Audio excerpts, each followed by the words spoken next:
ভাইরে ভাই, টি-20 বিশ্বকাপ খেলতে না পেরে আমাদের সোনার দেশের দুইজন প্লেয়ার নাকি কোমায় চলে গেছিল। এটা আমার কথা না ভাই, এটা আমাদের সোনার দেশের বিশ্ব ছেড়া কোচ মোহাম্মদ সালাউদ্দিন স্যার নিজেই বলছে। তারপর 5 দিন নাকি তাদের কোনো খোঁজ খবর পাওয়া যায় নাই, কারণ বিশ্বকাপ সব প্লেয়ারের স্বপ্ন। বিশ্বকাপ খেললে টাকাও অনেক পাওয়া যায়, এজন্য নাকি প্লেয়াররা অনেক হতাশ হয়েছে। বিশেষ করে দুইজন তো নাকি কোমায় চলে গেছিল। তবে এই কোমা থেকে ফিরিয়ে নিয়ে আসছে আমাদের দেশের বিশ্ব ছেড়া কোচ মোহাম্মদ সালাউদ্দিন স্যার। তা কি দরকার ছিল কাকা তাদেরকে কোমা থেকে ফিরিয়ে নিয়ে আসার? তাদের খেলা দেখলে তো আমরাই কোমায় চলে যাই। আর তাদের নিয়ে যদি আপনারা এই বিশ্বকাপে চাইতেন, তাহলে ইতালি আর নেপালের সাথে হেরে দেশের 18 কোটি মানুষকেই কোমায় ফেলে দিতেন। তখন উপায় কি হতো? যাই হোক, আপনারা আগে জানতেন সালাউদ্দিন স্যার শুধুমাত্র একজন ক্রিকেটের কোচ, কিন্তু তিনি যে একজন পিএইচডি করা ডাক্তার সেটা হয়তো আপনারা জানতেনও না। জানলেন শুধুমাত্র প্লেয়ারদের কোমা থেকে ফিরিয়ে আনছে এটা বলার পর। তাহলে একবার কল্পনা করেন, আমাদের বাংলাদেশের ক্রিকেট বোর্ড কি অসাধারণ একজন কোচ পেয়েছে, যিনি একজন অসাধারণ তো কোচ,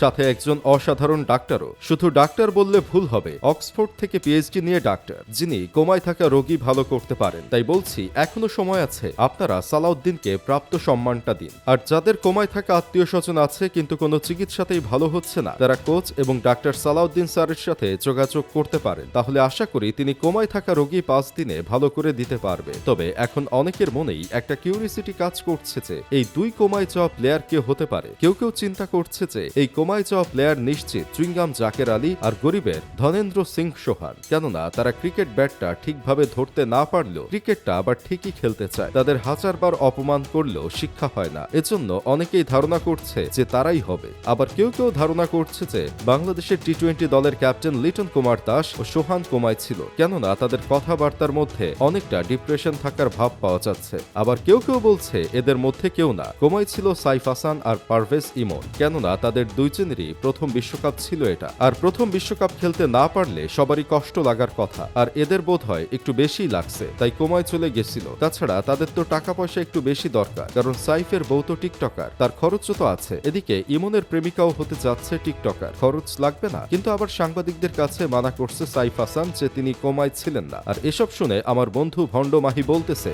আসলে কোনো প্লেয়ারই কোমায় ছিল না, সত্যিকার অর্থে কোমায় ছিল আমাদের বিশ্ব ছেড়া কোচ সালাউদ্দিন নিজেই, কারণ এটা তারও প্রথম বিশ্বকাপ ছিল। কিছু মানুষ আছে না যারা নিজের কথা বলতে পারে না, তাই অন্যের ওপর দিয়ে নিজের কষ্টের কথা বলে। এই তেলবাজ সালাউদ্দিনও তাই করছে, প্লেয়ারের উপর দিয়ে নিজের কোমার কথা বলছে। তবে যেই কোমায় থাকুক, তাদের কথাবার্তা আর কাজকর্ম দেখে মনে হচ্ছে এরা বোধহয় এবার বিশ্বকাপ জিতেই বাংলাদেশে ফিরত। ইস, কত বড় মিস হয়ে গেল, তাই না? যে না আবার খেলোয়াড় আর কোচ, তারা আবার দেশের সম্মানের কথা চিন্তা করে না, খেলার টাকাই তাদের কাছে সব। এসব প্লেয়ারের থাকার চেয়ে আসলে না থাকাই ভালো। শুনেছিলাম প্লেয়ারদের নাকি দেশপ্রেম থাকে, কিন্তু আমাদের গুলার তো টাকা প্রেম ছাড়া আর কিছুই নাই।